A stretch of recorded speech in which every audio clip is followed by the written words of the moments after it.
ঢাকায় জাতিসংঘ মানবাধিকার অফিস যখন করতে চাচ্ছে এর মানে এই না যে এখন আমাদের মানবাধিকার অবস্থা খারাপ বলে আসতে চাচ্ছে, তা নয় বলে মন্তব্য করেছেন মৎস্য ও প্রাণী সম্পদ মন্ত্রণালয়ের উপদেষ্টা ফরিদা আক্তার। বিস্তারিত থাকছে স্টাফ রিপোর্টার বাবুল আহমেদের প্রতিবেদনে। সাভারে গণস্বাস্থ্য বিশ্ববিদ্যালয়ের আয়োজনে জুলাই স্মৃতিচরণ ও আলোচনা সভায় যোগ দিয়ে তিনি সাংবাদিকদের সাথে আলাপকালে এক মন্তব্য করেন। এ সময় আরো বলেন, বাংলাদেশ জাতিসংঘের মানবাধিকার অফিস থাকলে সেই ক্ষমতায় আসুক তারা সবাই, প্রত্যেকে যে মানবাধিকার রক্ষার বিষয়ে আমরা খুবই সচেতন এবং আমরা সেটা রক্ষা করতে চাই। যেহেতু জাতিসংঘ এ বিষয়ে সক্রিয়, তাই সরকার সম্মতি জানিয়েছে।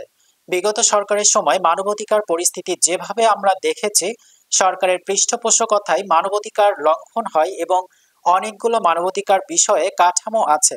তখন মানবাধিকার পক্ষ তখন আন্তর্জাতিকভাবে অনেকগুলো প্রতিবেদন তৈরি করেছে, যার ফলে ফ্যাসিস্ট সরকার আন্তর্জাতিকভাবে ডকুমেন্টারি হয়েছে। তিনি আরো বলেন, সরকার সবসময় চাই সবকিছু ভালোভাবে হ্যান্ডেল করতে এবং সরকারের যে আচরণ অহেতুক, আমরা কাউকে কঠিনভাবে দমন করতে চাই না।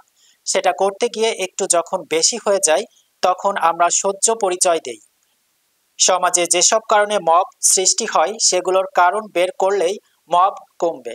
এখানে সরকারের কোনো ধরনের বাড়তি দমনমূলক ব্যবস্থা নেওয়ার পক্ষপাতী না। এ সময় বিশ্ববিদ্যালয়ের উপাচার্য প্রফেসর ডক্টর আবুল হুসাইন সহ আরো অনেকেই উপস্থিত ছিলেন।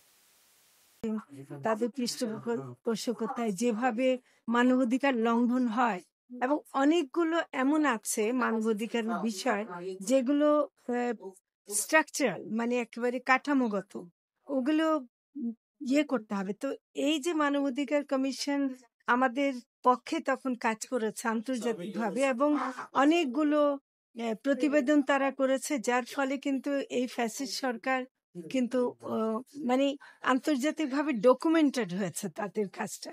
এখন আগামীতেও এটা তারা যখন অফিস করতে চাচ্ছে, এর মানে এই না যে এখন আমাদের মানবাধিকার অবস্থা খারাপ বলে আসতে চাচ্ছে, তা না।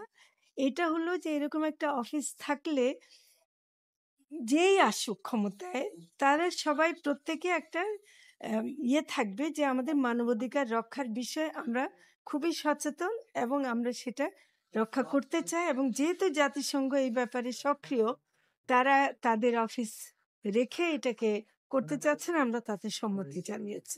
এটাই না, আমরা তো প্রত্যেক সময় চাই শান্তিপূর্ণভাবে সবকিছু হ্যান্ডেল করতে। তো সেটা হলো যে, এবং আমাদের এই সরকারের একটা যে আচরণ, সেটা হলো যে আমরা অহেতুক কোনো কাউকে আমরা মানে লেথাল ওয়েপন ইউজ করা বা কোনো কঠিনভাবে মানে দমন করতে চাই না। এবং সেটা করতে গিয়ে অনেকে যখন নাকি একটু বেশি হয়ে যায়, সেটা তো আমরা অনেক সহ্যের পরিচয় দিই আর কি, সহ্য করি। আমরা মনে করি যে এটা সামাজিক ব্যাপার, মব সৃষ্টির ব্যাপারটাকে সামাজিকভাবেই আপনারা মিডিয়া কিন্তু অনেক ভালো ভূমিকা রাখতে পারেন। যে মব সৃষ্টি যেসব কারণে হয়, সেই কারণগুলোকে আমাদের অ্যাড্রেস করতে হবে এবং সেটাই আমি মনে করি যে করা ভালো। মানে এখানে সরকার কোনো ধরনের বাড়তি দমনমূলক ব্যবস্থা নেওয়ার পক্ষপাতী না।